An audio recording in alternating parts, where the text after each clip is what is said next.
They've gone from $100,000 in residential sales to this year, I think they surpassed $20 million in revenue. She is an amazing leader. I'm not going to take anything away from her leadership, but there's no way she gets to 20 million in revenue as PMA Comfort. There's nothing to build on. There's no storyline to build on. Honestly, the truck is the most important application of that actual logo. That's why I recommend on your digital marketing, make sure you have a picture of your truck high up on your website, because a lot of times people don't even know what your logo is, but they know what your truck looks like because they've seen that much more frequently. It always blows my mind when I go to a homepage for a home service companies and there's no visible image of their actual truck. I'm like, she doesn't know what your logo looks like from that little thing up on the corner. Like, she doesn't remember that.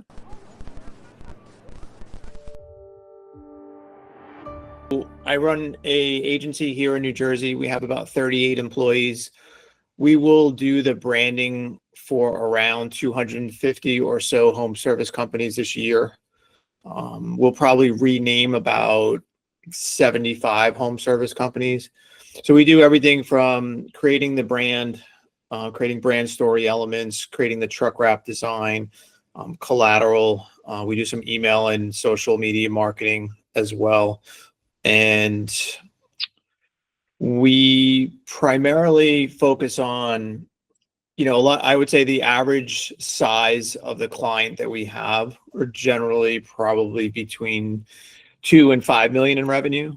We've done several that are, like we finished one last year that they were at 43 million in revenue before we rebranded them. I think they'll finish up 60 million this year.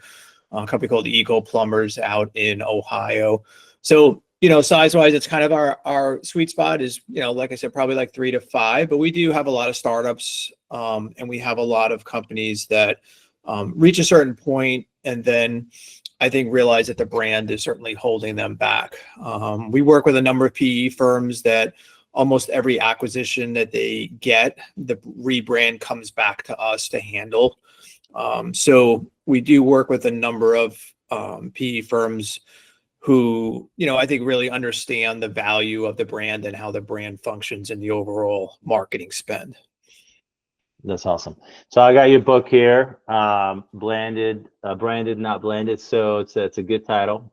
So what inspired the book, and what does that mean to be branded and not blended? Yeah, this is next year will be actually our 30th year of doing this. So I've learned a couple of things along the way. And certainly one of the things that you tend to see is you see a lot of companies that are very complacent in their branding. And the branding itself doesn't speak to promise. It doesn't speak to the expectation of the type of service I'm going to get.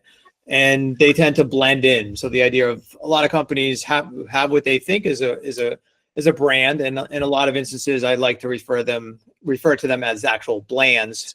And you see a lot, I think a lot of times when you look at things like booking rate, conversion rates, customer acquisition costs, that's really where you see a lot of these companies just basically overspending on that deficiency. So because of that deficiency, they need to invest more into their marketing because people don't know who they are. Certainly in the book, there's that one stat just talking about the fact that I think it was up to 83% or 84% of the people that are searching for a home service contractor do not know the name of a home service contractor when trying to find one. So imagine that. So now, you're basically fighting for that position on Google for a search term like, air conditioning repair near me, instead of someone just typing in your name. And of course, if someone types in your name at that point, you will be less dependent on that ad spend to deliver that particular result. So we obviously want our clients' brands to become sticky in the people's minds so that they can recall it later on. And the truck wraps are really a big function of that notion. It is typically the most visible representation of a brand within the community. And the notion of how do we build a brand so that it can be 5 mile famous within that community. So I see it on my neighbor's driveway, there's one impression. I see it driving down the street, there's another impression. But I don't need your service right now. But does it register in your mind? Does it connect in your mind? Is it being stored in your mind? So that later on, when I do have my air conditioning not working, I'm like, oh, what was the name of that company that was on Mrs. Jones' down the street. What was that one? And so you see like a lot of companies, just plain white vans, simple lettering. There's no emotional connection to be made. No one's really giving it a second look. Those are the types of brands that, again, we call blands. They just blend in. And so you're now going to pay a lot more to get that lead because you're not top of mind. Yeah, it makes sense. So from an acquisition standpoint, if you think about it from almost like a due diligence, as someone is acquiring a business, what's the first thing that a buyer would look at when assessing like a brand in terms of like strength, weaknesses, or market position? Yeah, well, I think there's a lot of things, like I said, that can be gleaned by looking at the data, right? So in as much as I love creating beautiful things, the thing I'm really looking at is what is our cost per acquisition? What is our close rate, our booking rate, conversion rate on the website? Those are all things that, generally speaking, give some clues as to either what's working or maybe what's not working. If the vehicles aren't wrapped, if there isn't something that is a legitimate brand story that can be assigned to that particular brand, those are all things that are essentially obstacles and things that cause you to overspend on marketing. So if you're looking at the numbers, you're looking to acquire a company, like, okay, well, let me do a deep dive on the marketing spend, right? And maybe I see that this company is spending 12 or 13% of revenue on advertising. Let's just say on the high side. Why is it that they're spending so much on advertising? What are some of the reasons why they need to be spending so much on advertising? And they may say, well, we're doing that because we're trying to grow. Okay, but we like to see our clients living in more like the 5 to 6 or 7% range of revenue on ad spend, because we know that you can grow pretty substantially at that size or that revenue spend.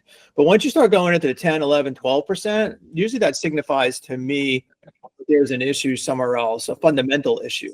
Because if you don't build the marketing campaign on a strong foundation, then again, you are just continuing to overspend or need to overspend on your marketing. So those are just some of the criteria. That's why sometimes when I think about the world of PE and the acquisition world, that's where I think a lot of times no one's looking at that carefully enough.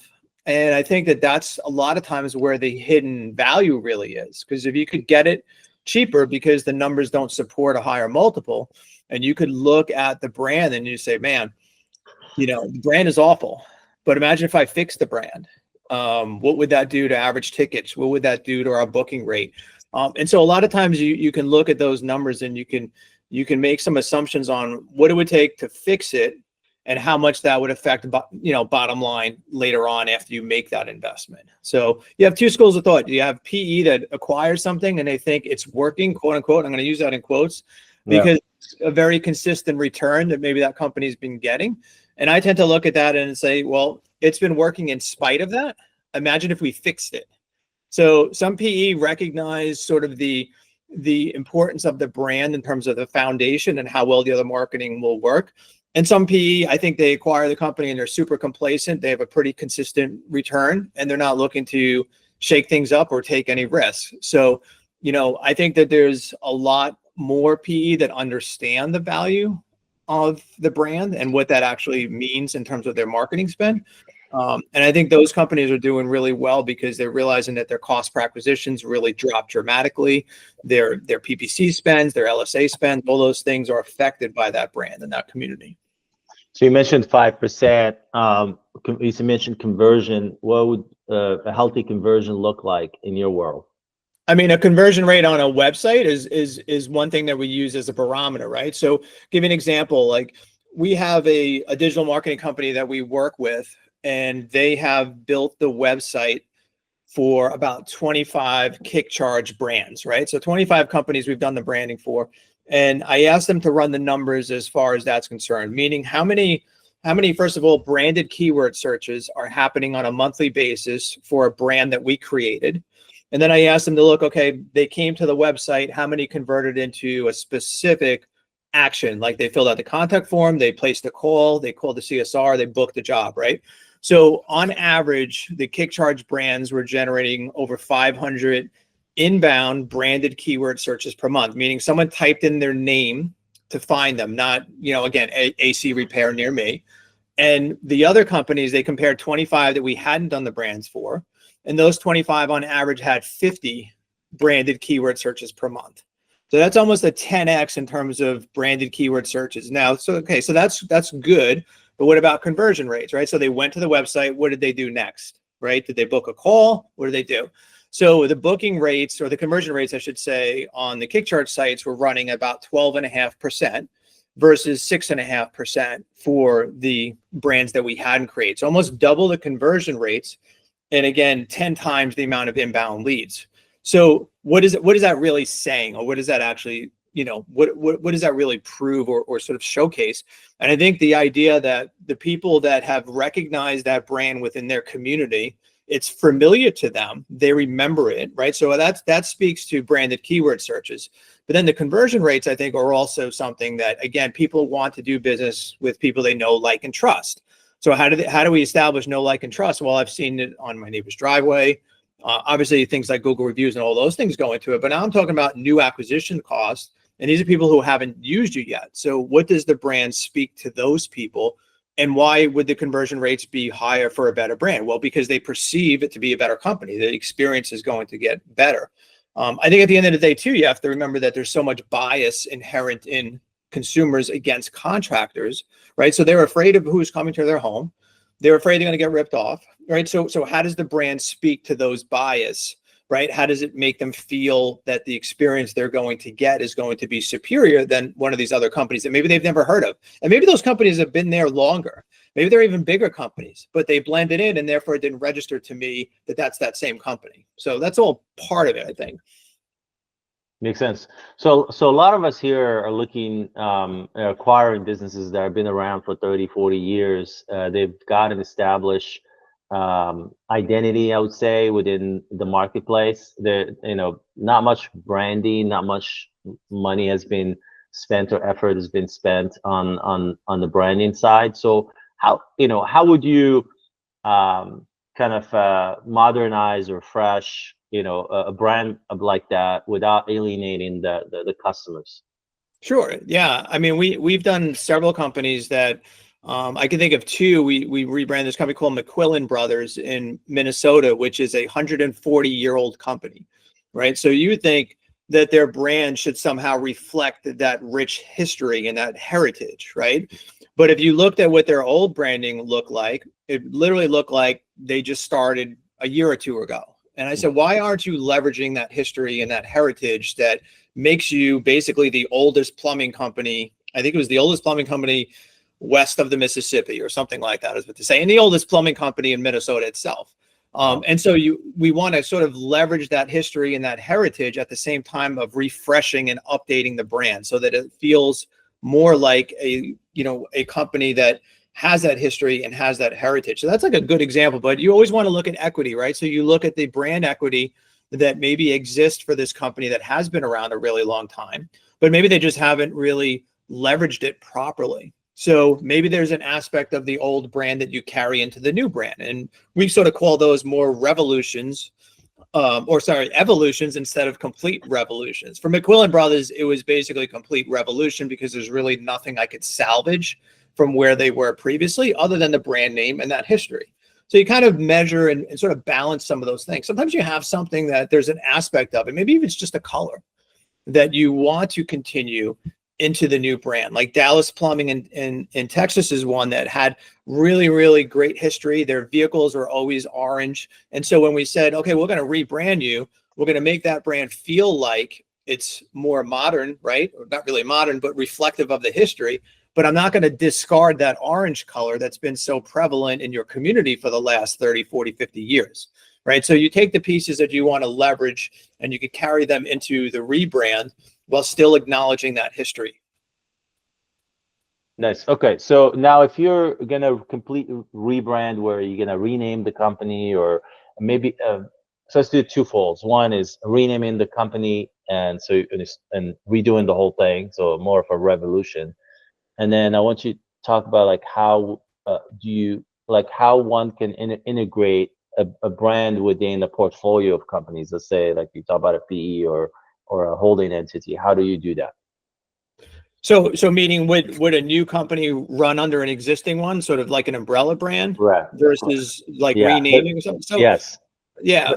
but, No, just Yeah. think about the process. So forget about the second part. Let's think about the process of completely revolutionizing a brand from renaming to completely branding the thing. How do you work through that process without kind of losing customers, avoiding confusing customers and all Yeah. Yeah. So the renaming piece is interesting because there's a lot of really poorly named home service companies, and maybe I named it after my kid, maybe I named it after my last name. I'm going to use my initials. I'm going to be JB Heating and Air, right? And it's going to be awesome. The problem is why would I ever remember those initials? How can I assign promise to those initials without spending a ton of marketing or advertising to get people to assign a promise to that? So you look at those things. So we typically look at, does the name exhibit promise? Is it initial base, which is the worst? Last name base, which is typically not great either. And then what is the revenue size? And I use revenue as a benchmark to a certain extent, because if you're sitting at 15 or 20 million in revenue, I've got to factor that in. Even though I may hate the name, I sort of can't discount that. But if you're sitting 5 million and under, or 4 million and under with an initial base brand name, then that becomes something to me that's a little bit easier to say, I really think we need to change the name, because you'll never get to where you want to go if we continue down this path. And it's amazing what you've built with it. Like that's amazing. But we're always going to be running into this challenge with it. So you have to sort of balance those things and just say, is it worth that investment right now? It's a short-term pain, but a long-term gain, basically, at that point. That makes sense. So now let's think about it from like essentially a brand that's under a portfolio of other brands. How do you kind of like make that transition happen? Say that last part again, Jay. Like, how do you transition the brand under like a group of brands? Some private equity companies, some holding entities do not like to change, dramatically change the brand. How do you negotiate, or how do you manage that transition under an umbrella brand of brands?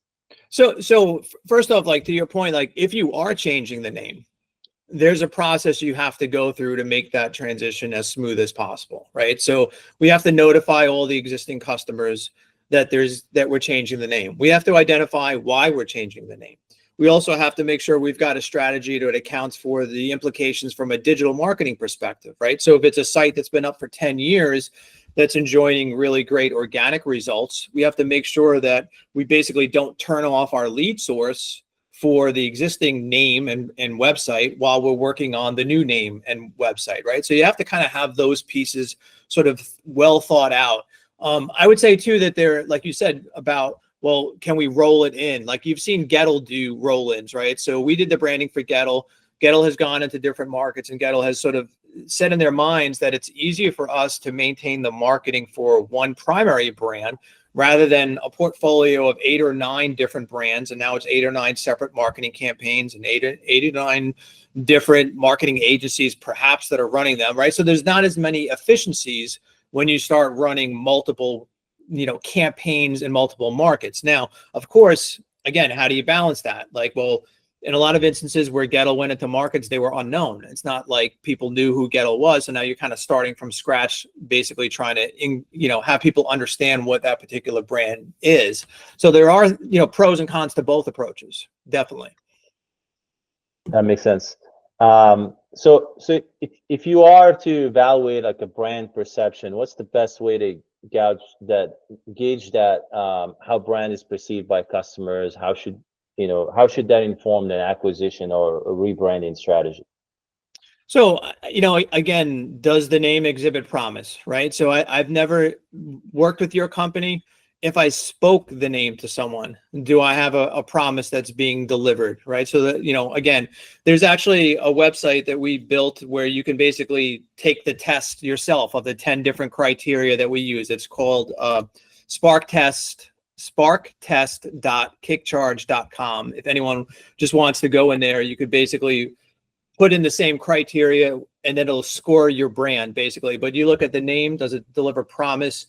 The colors that are being used, for example, is also really important. Can you own the colors in your market? Are you the only ones using those colors in your market? What does the truck wrap look like? Do you have a great tagline? can you spell the name if it was spoken to someone, right? So again, like Gettle had to basically create an entire campaign around their brand name because no one knows how to say it. So their whole campaign was it'll keep you cool, but it's tough to spell, right? Because it's Goettl, right? I've heard that name said to me 50 different ways, like, oh, Gottel or, Geetle, like no one knows how to actually pronounce it. So again, if you can't pronounce it, now think about your radio campaigns. Your radio campaigns don't really work as well because when people speak the name, they don't know how to actually type it into Google to get to it later on. So brand promise, tagline, the colors, can you own them? Things like that really are how we would basically judge it. But we have kind of like 10 criteria that you could go through and look at that. That makes sense. So from a brand kind of like repositioning, if necessary, let's say you're going from a target audience to a different kind of target audience, what would be the right strategy to do that without losing that core customer base? I think you have to consider, what does the brand story really communicate to the people you're trying to sell to? And the reality is most home service companies have no legitimate brand story or a brand story that can actually be communicated effectively to the people they're trying to sell. So you could look at the company that we renamed in Albany. They used to be called PMA Comfort or PMA Mechanical, right? And during COVID, the governor shut down the commercial work, which they were predominantly working in. They were doing about $500,000 in commercial and about 100,000 in residential. And they came to me to rebrand, and they said, Dan, we want you to rebrand PMA. We want a new logo for PMA Comfort. And I said, listen, I can't. Rebranding PMA Comfort is not going to move the needle significantly enough for me to take on this as a project for you. I'm just not going to take money that I don't believe will move the needle far enough for you. So she was a little pissed off at me when I told her that I wouldn't work with her yet. And then about 2 months later, she reached back out. She said, okay, I'm ready. I said, good. Let's think about what we want this brand to communicate. And so we came up with the name Grasshopper for her. And grasshoppers are unique in the sense that they can only move forward, right? So think about what the storyline can be for a company whose tagline or whose branding is based around this grasshopper. So forward is a way of life was their tagline. And now not only does forward is a way of life speak to the external audience that you're trying to communicate with, that you're hoping will use your service, but it also becomes a point for your internal audience, your employees. So we as a company will always be moving forward, right? And they've gone from, in 3 years, they've gone from $100,000 in residential sales to this year, I think they surpassed $20 million in revenue. So she is an amazing leader. I'm not going to take anything away from her leadership, but there's no way she gets to 20 million in revenue as PMA Comfort. There's nothing to build on. There's no storyline to build on, right? So that notion of the brand not only speaking externally but internally is a really important thing. And if you have a brand that can do that, that can span both of those markets, then to me you're winning on both, because your internal audience obviously is really important. If they understand the mission, they understand what is important for this company, the values that it means. And you look at the challenges that most home service companies have with recruitment, right? So that's the hardest part. Oh my God, nobody wants to work for me, right? A lot of times you look at their branding and I say, I know why no one wants to work for you, because you don't look like a company that I want to be a part of. But she doesn't have a recruitment problem. She has people that are always constantly trying to work there because they know what she's doing is something unique and something special. And so thinking about brands in terms of, does this company that you may be looking to acquire, do they even have a brand story? Can they define what their actual brand story is?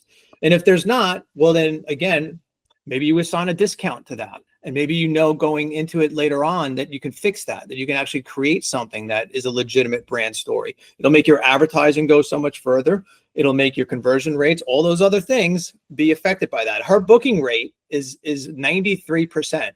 So 93% of the people that call are basically booking a job with her. Why is her booking rate so high when the average is not anywhere near that? Right? Well, because the people who call already know something about what they think that experience will look like. I mean, not to take anything away from a CSR, she's got great CSRs, but people expect a certain level of service just by making that phone call. Our average tickets are high, again, because I feel like I'm okay paying a premium for your service, because everything that's been communicated to me suggests that the experience is going to be more valuable than the chuck in a truck, basically. Yeah, it makes sense. Guys, feel free to jump in if you have any questions. I can go on probably the whole time, the whole hour. I have a lot of questions. But You had a feel lot free of to questions, jump by in. the way. Yeah, feel free to jump in. Yeah, so I'll go to the next one. So what are some of the strategies to reduce the risk when rebranding a new business or new acquisition, and how can a new owner figure out or test a rollout before they do a rollout? Well, I think you minimize the risk by working with someone that's done it a number of times. And I think that piece is really important. You know, people think about, oh, well, I can crowdsource this logo on 99 Designs and I'll get like 50 to pick from and it'll be amazing. Right. So understanding even the risks of taking that approach. We've seen so many of our clients' brands that we've created show up on 99 Designs and basically are resold to people who don't know that the brand that they're just buying actually is the intellectual property of someone else. And that becomes a really, really expensive lesson to learn later on when the cease and desist come in, because you're using the intellectual property of someone else. So there's pitfalls with that. But I think, you know, looking at folks that have done it, and this obviously sounds very self-promotional, but like, you know, how many home service brands have they done?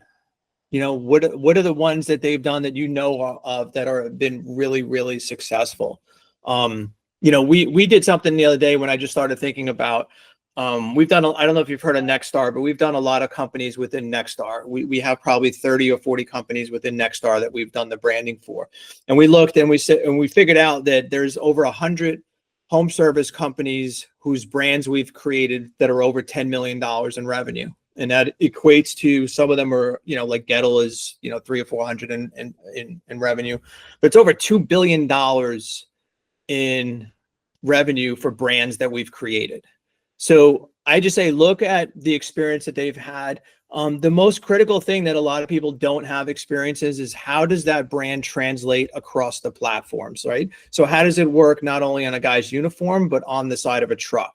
How do you build an effective truck wrap for it? Because honestly, the truck is the most important application of that actual logo, right? Some people, you know, that's why I recommend on your digital marketing, make sure you have a picture of your truck high up on your website, because a lot of times people don't even know what your logo is, but they know what your truck looks like because they've seen that much more frequently. It always blows my mind when I go to a homepage for a home service companies and there's no visible image of their actual truck. I'm like, she doesn't know what your logo looks like from that little thing up on the corner. Like, she doesn't remember that. Like, so think about things like that. But I think, you know, experience obviously is a factor. Is the artwork that's being created original? Are you using clip art? Clip art cannot be trademarked. So literally, if you create a brand using clip art, then anyone can use that same exact piece of artwork. You have no recourse. You can't sue them for using that piece of artwork because it's essentially public domain at that point. So again, just that intellectual property has value, especially on an exit. If you can say, well, I already have the federal trademark on my logo. I already have the federal trademark on my actual name. That means no one in this country can use my actual name. Tagline, same thing. I own the trademark for this. And we see a lot of our clients when they exit that those things become part of the strategy, as far as when you're working up what that RFP consists of, and sort of building the assets. That's an asset. I mean, the intellectual property has value. So I think that that's another thing to consider too. Nice. Is there, go ahead, sorry. I got two questions for you there, Dan. Yeah. First one would be around URL. How much do you care about brand name and the URL, or is that just like, where's that come in? And then what's actually included when you talk about rebranding? I'm sure that's a logo. I'm sure it's like a truck wrap design, but like, how deep down does that go? Does that look like reskinning a website, or kind of where do you start and stop, I guess, and kind of what you're providing? Gotcha. Yeah. So the URL, obviously, if you have a branded name that's uniquely yours, that has value. Give you an example. Like, we did the branding for a company called Fetch-A-Tech in Vegas, probably one of the fastest growing companies. I was actually an investor. I basically did all the work for equity, and we sold that company in 2 years, blew it up. But we owned fetchattech.com. We owned the federal trademark for Fetchattech. We owned the mascot that was created, all those things. So a lot of times it's hard to get a unique branded keyword or unique URL for your actual brand name. So sometimes we just put the word call in front of it. It's not ideal, but it's something, right? So it's nice if it can match. It doesn't have to match. As far as what's included, you know, it ranges the spectrum, right? So some clients, hey, we just want you to do the naming, the logo, the tagline, and the truck wrap. And some, they want us to do a full brand identity guide with them. And again, too, if you do a full brand identity guide, that's another asset that from a PE perspective, there's a roadmap that anyone can follow then as far as how do we execute marketing for this particular company. So that would include homepage design, billboard designs, you know, the collateral, print ads, all those things. So that becomes something that sometimes the bigger companies want to invest in because maybe the idea for the PE firm is to bring that marketing in-house. Maybe they've got a team of graphic designers already, and if they had a roadmap to follow, they could just pick it up like that. So it kind of ranges, I would say. What are some of the percentages? What's the percentage of the brands that you've seen acquired get completely, you know, disregarded and rebranded, and where are some that are just get refreshed? I think that's largely driven by leadership on the PE side. Honestly, like I said, we have some PE firms where almost every single acquisition comes back to us to rebrand. Sometimes consulted beforehand, like, hey, I'm looking at this company. What do you think we can do? And then we'll take a look maybe what the competition is doing. Like, what are the brands in that market? What are the color schemes available? What do your color schemes look like? And if it's trash, well, again, try to get it on the cheap and let's fix it. But I think it depends. Like, I think, again, you look at some of those things like history, heritage, whether or not it's actually a decent brand to begin with, how well integrated it is. Do people in the community really know it? I think that's the one thing too, is a lot of companies overestimate how many people really know who they are in their own communities. You know, I think they have this idea that, oh my God, because a few people said, oh, I see your trucks everywhere, that they think everyone thinks the same way, or that's sort of the reason why we can't change, because a few people have recognized their brand in the community. But the reality is still most people don't pay any attention to most of them, right? So that's, again, the mindset is, how do we get them to pay attention? Because if I can get them to pay attention, then there's a chance I can have your brand be remembered later on when they need that service. Are you a lot? Good. A quick question. Yeah, you mentioned color scheme a couple of times. I'm not in home service industry, but does the color itself matter, or is it more of just using it to separate yourself from others in the space? So for us, it's a great question, because obviously different colors can communicate different things, right? We are trying to look at it more so from the perspective of what colors can we own in the market. So if I go into a market, let's say like outside of Philadelphia, where Horizon Home Services is a very big player there, there are a few $100 million in revenue there, all orange trucks. I literally cannot touch orange in the Philadelphia market, because there's no way I could own that color in that particular market. But depending on the vertical, obviously some colors mean different things, and different audiences are going to be attracted to those colors. So I would tend to look at what colors can I potentially own that still resonate with the people I'm trying to sell to, if that makes sense. That's great. In terms of like, go ahead, Mehdi, you have a question? No, I was just gonna make a comment, but essentially, I'm a customer of Dan. Dan didn't know that I was part of this crew, but when I saw his name, I thought I would join and provide some support. We've had a phenomenal experience with Dan and his team. I was one of those who had the initials in the brand name, and we changed that with a brand that has a promise in it. And as you were talking then at the beginning, I started looking at the search console for JMK Plumbing, which was the original name, versus Sunny Bliss. And I could see that people were looking a lot more for Sunny Bliss than they were looking for JMK Plumbing, which validates what you were saying earlier. And I can tell you it's a nerve-wracking experience to change the name. And I resisted at the beginning, but also I in the process, I made sure that I read his book, Branded, Not Blended, and it really put me more at ease in terms of trusting his team in getting the right outcome.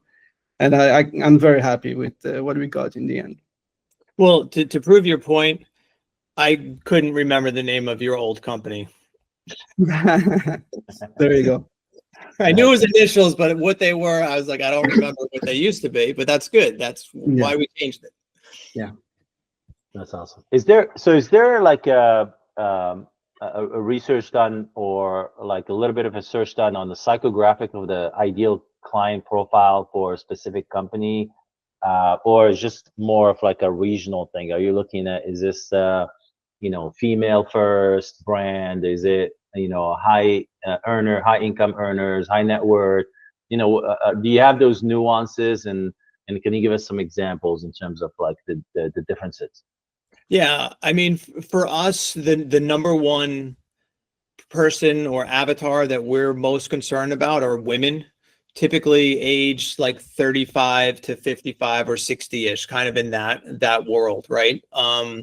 They comprise, I think, upwards of 80% of all home service purchasing decisions that are made, and are typically making the initial contact as well. So we are always considering what we call her Mrs. Jones, right? So we say, Mrs. Jones, what does Mrs. Jones like? Because you see sometimes owners are like, well, I don't really like purple.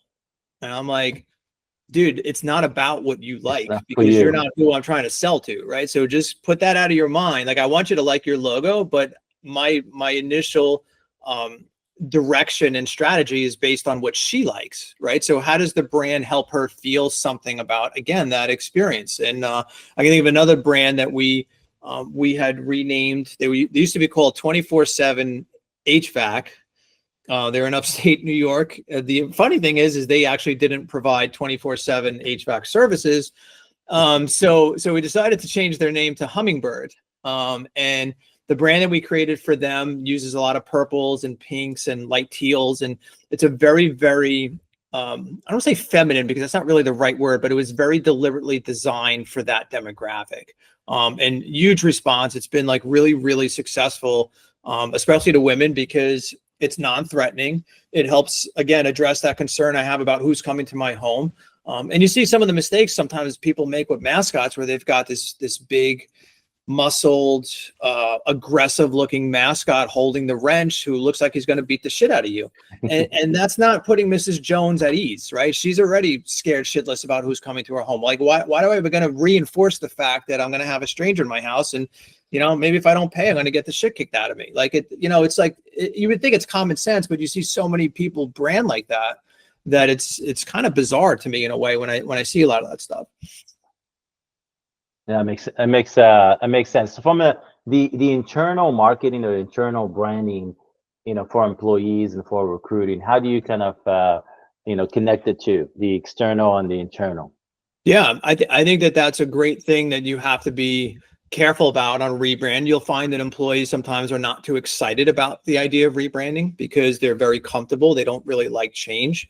So how you communicate the why behind the rebrand and what it actually means to them is an important part of any rebrand.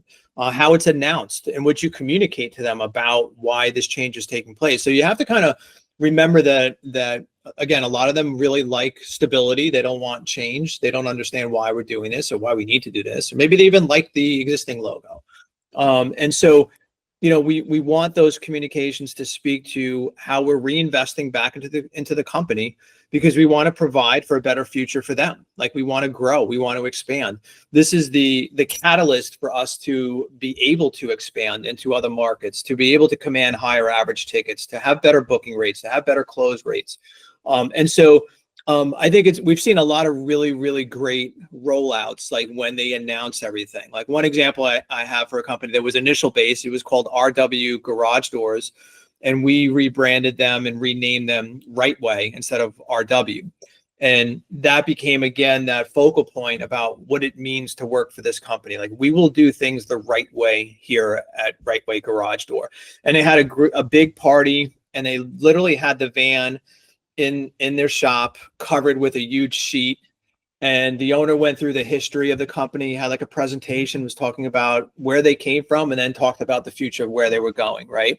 And then they literally pulled the sheet off the truck, and then they had all the swag for the people there. So they had the new uniforms and the hats done and everything like that. And they really got the people energized about what this company is going to be doing in the future and where we want to take it, and how they're a big part of what got us to where they are today, and then how they're going to be a big part of where we want to go in the future. So that rollout is really important. And then, you know, doing things even just from a culture perspective, like how is that brand live and breathe in the actual environment?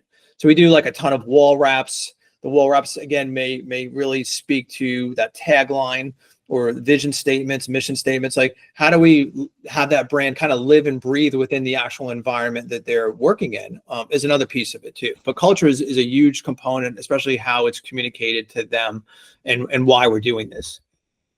That's awesome. So in the beginning, when you do a rebrand, how do you measure success? You know, how do you, like, what specific kind of KPIs do you measure to know that you're resonating with the local audience? Yeah, I think especially if it's not changing the name, it's very easy to measure some specific KPIs. So you can look at booking rates, conversion rates, close rates, average tickets, new customer acquisition.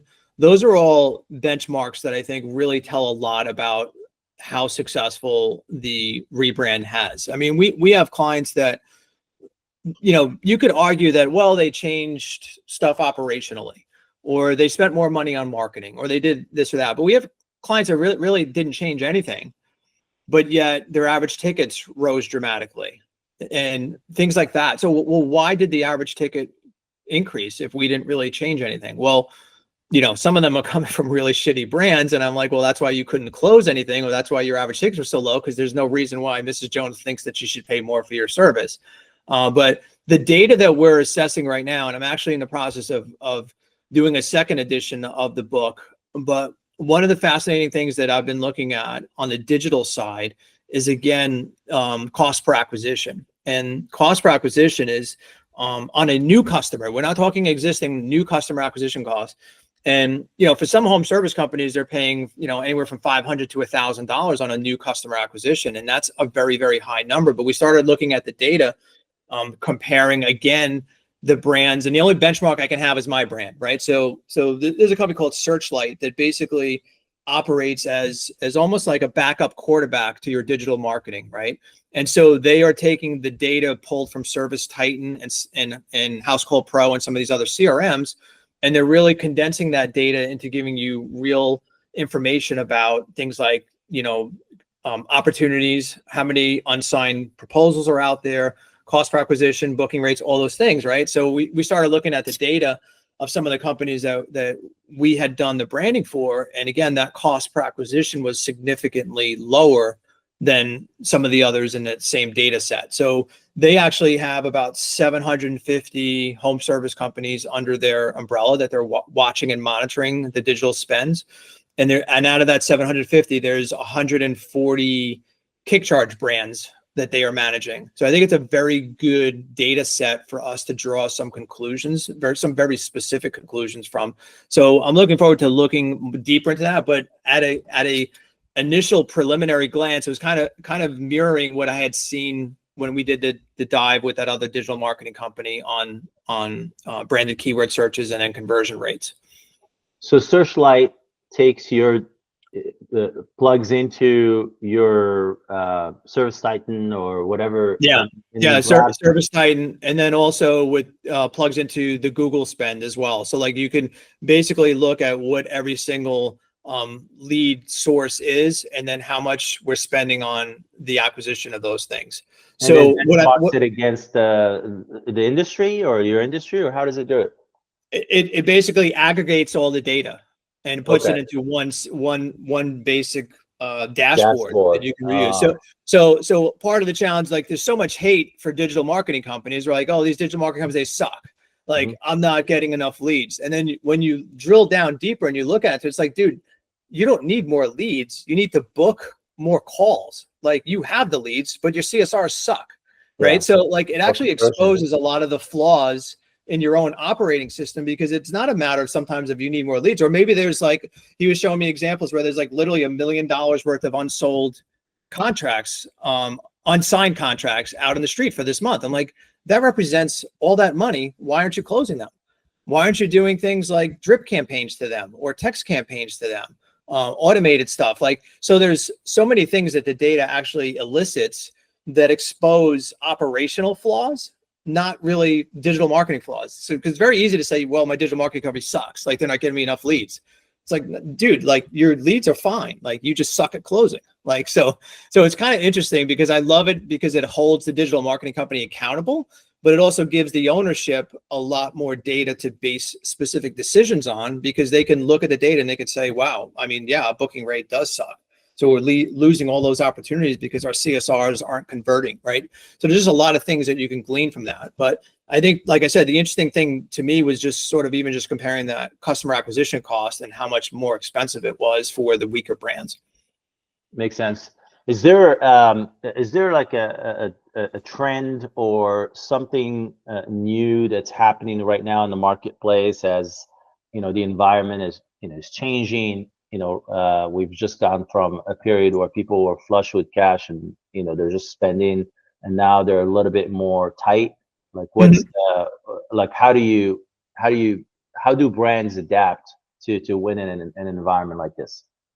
Yeah, so I think that's a good point. You see a lot of people that are very scared right now to spend money. It's a lot harder to make money in the home service space now than it was 2-3 years ago. Yeah. And so you see some people that are struggling.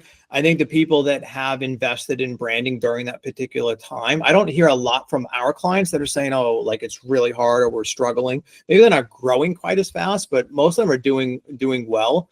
But I think, you know, again, you start seeing that some of these people, especially the PE that came in and bought on some of these companies at super high multiples, a lot of them are struggling right now because they disrupted culture. They disrupted a lot of things about the way they were running, and they overpaid for a lot of these companies too, because, you know, the multiples were getting pushed so far north because everyone, you know, it's like flavor of the month. Hey, let's get into home service because you can make a lot of money here, apparently, right? And then it became something like, oh my God, this is actually hard work. Like, this is real work, right?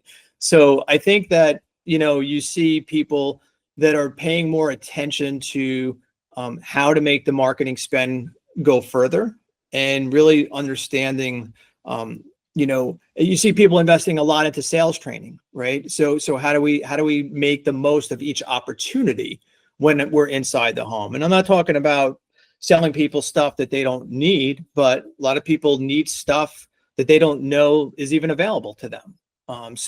So I think you see people investing in branding still. You still people investing into sales training. You see AI playing a role, like people are using the ride along software. So that's the software that will basically listen to the conversations that the people are having with the homeowners and help coach them through that, help build proposals based on what that person likes and doesn't like. So people are trying to leverage some of that technology, I think, for sure. But, you know, at the end of the day, you know, again, I think it's still fundamental that the brand plays a significant role, because if that foundation isn't well thought out and well executed, it just means typically a higher marketing spend. Got it. What would be like? Can you share like a story of like a success, and then give us a story of like you know, something that like a rebrand that didn't work, and then kind of like tell us why this one worked and why the other one didn't work. Okay. And when you say worked, I'm gonna have to I have to think about, or didn't work. I can say this, right? So we had the opportunity to rebrand a large PE-backed home service company. Okay. And they basically at the start had pretty much white vans, right? With an orange logo on there. Absolutely nothing compelling about the brand itself. No unique story, no unique visuals. And we recommended a full wrap for them, a very disruptive wrap for them. And it went to committee, let's put it that way, right? So a whole bunch of people that didn't know anything at all about branding decided, no, here's a great idea. Instead, let's just put an orange stripe on this truck and keep the same logo that we've had and not change anything. And so that's what they did.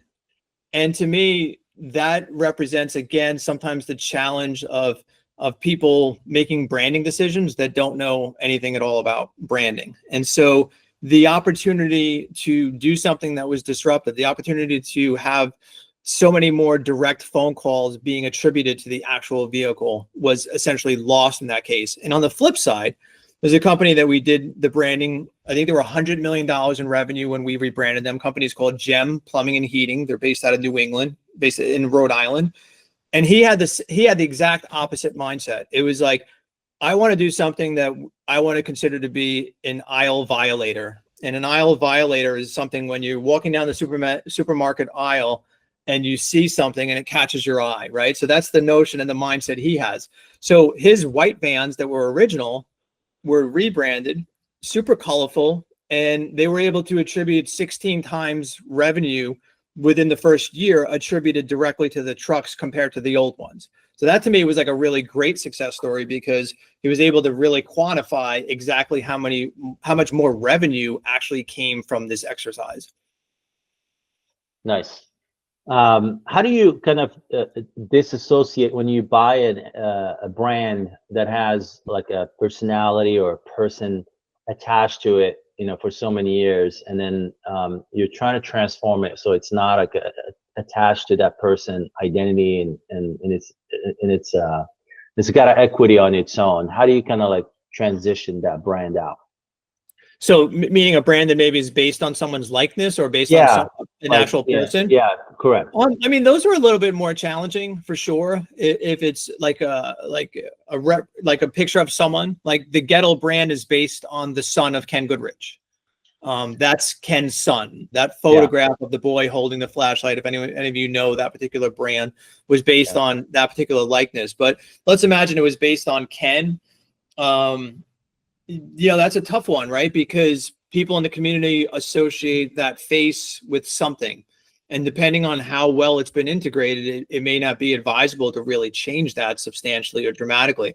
Sometimes, again, you may take, you see a lot of mascot-based brands that are based on the likeness of something or someone, I should say, but they're executed so amateurishly that you look at them and you feel like the experience is going to be cheap, right? So that's an instance where I would say, maybe if you want to have a brand that's based on the owner that people know, fine, but let's professionalize the representation of him so that it looks more premium, right? And that's sort of the danger on mascot brands is there's an awful lot of really shitty mascot brands that are not well executed and don't speak to brand promise. So you wind up actually doing something that immediately signals to the homeowner, like it's not professional, it's going to be cheap, it's not going to work very well.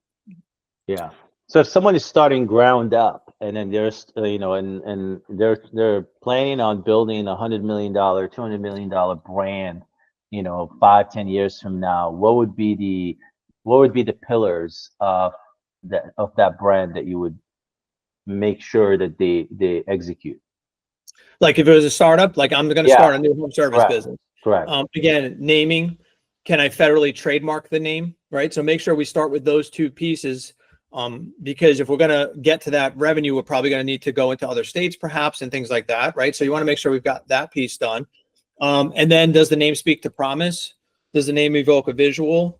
What will the brand speak to, or who will the brand speak to? Will Mrs. Jones react favorably to it? Will she feel something about it? And I would start with that as sort of the foundation to start thinking about it. I think too often the name is actually something that gets decided way too early without a significant amount of thought being put into it.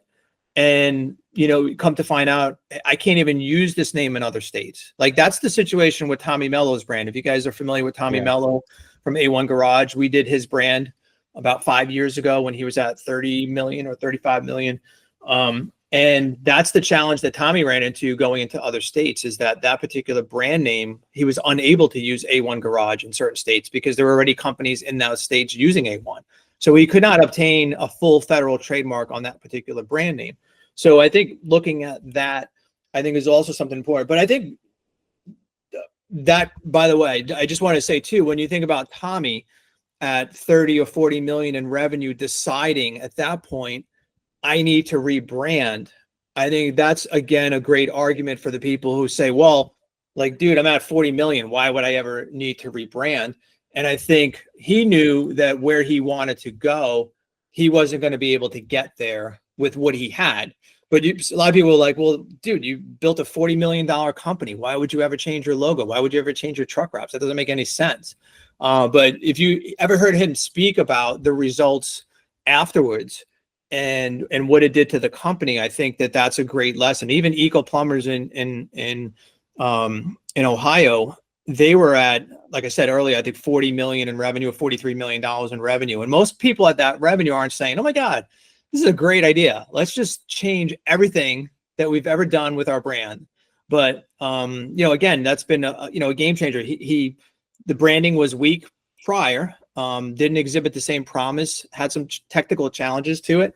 And he decided, you know what, it's not good enough for where I want to go. So anyway, yeah, to going back to the original, I think naming is just so important, and thinking about, can this brand live in other markets, and how could I leverage it in those other markets, and making sure I've got that foundation right. So to me, it's like the first thing is like name is the first thing, and then trademark attorney phone call is the second thing.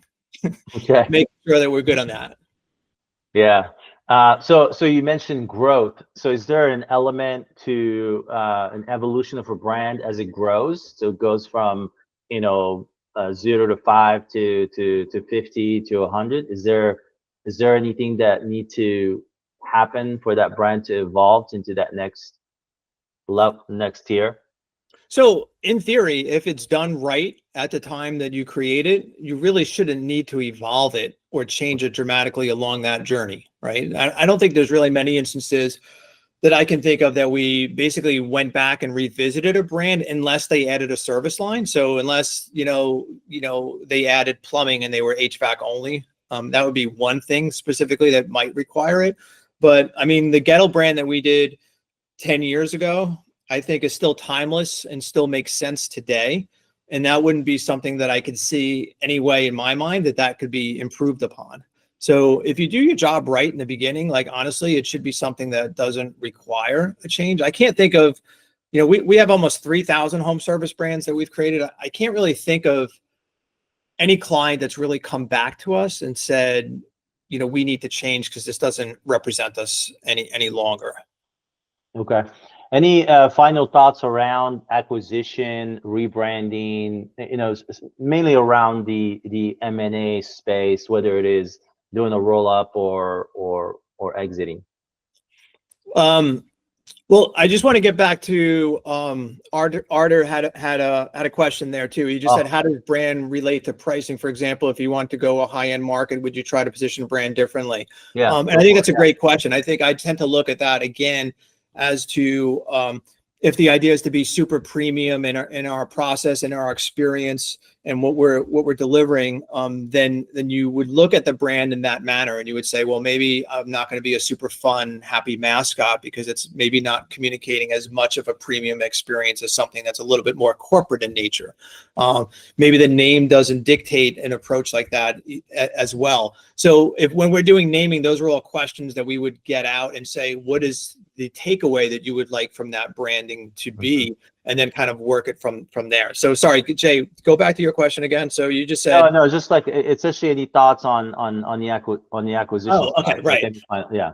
So here's what I think, and I apologize if this comes off the wrong way to people that are involved in PE, but I think a lot of companies are really great at looking at numbers, and they're not so great at looking behind the numbers. So the numbers may tell a very different story, especially as it relates to marketing spend. And I think most companies that are involved in the PE space, most guys in the PE space are not skilled enough to understand some of the numbers and what they really speak to. So if you're looking at a potential acquisition and you're able to really drill down deep into some of those numbers I mentioned earlier, you could make some assessments that maybe no one else is really accounting for. And I think that sometimes that's the beauty of it. You know, like I said, like a lot of these guys, Dan, we're looking at this company, like, what do you think? And I'll go look and I'm like, oh man, if we could get this one, like, I especially like the ones, and you could say it's a distressed asset if the brand is really shitty, but I especially like those ones because I know we can go in there and we could fix it. Yeah. Right. So if you can get it on the cheap, you've got some investment that has to be made in buying new, you know, not buying new trucks, but wrapping new trucks and rolling out a rebrand. But it's like, damn, like they're doing these numbers. Maybe they're doing like, you know, 16% or 17% EBITDA. Great. But like, shit, man, they're overspending on marketing. And what if we fix that and we roll out a great brand, and then we can increase our average tickets by 10% and our booking rates go up 5%. You know how much revenue that translates into? Yeah. Right. So I think sometimes looking at sort of the numbers behind the numbers is where I see a lot of opportunity in that world that most people. Now, listen, the numbers are the numbers, and I get it. Like, I know you got to go by numbers, but I think sometimes what's behind the numbers is to me the hidden part that really can, you know, do a lot of really cool things. Awesome. Well, I appreciate you taking the time today. It went fast, and it was very informative. I'll put your contact info in our group chat, and hopefully we can get you back again, you know, in the future. Awesome, Jay. Thank you so much. And listen, everybody, Appreciate appreciate your time. Hopefully you didn't mind me rambling on about brands. I That was great. a little bit about it. So I appreciate it. Thank you. all right, take Thanks, care, Dan. guys. Appreciate it. Thank you, Dan.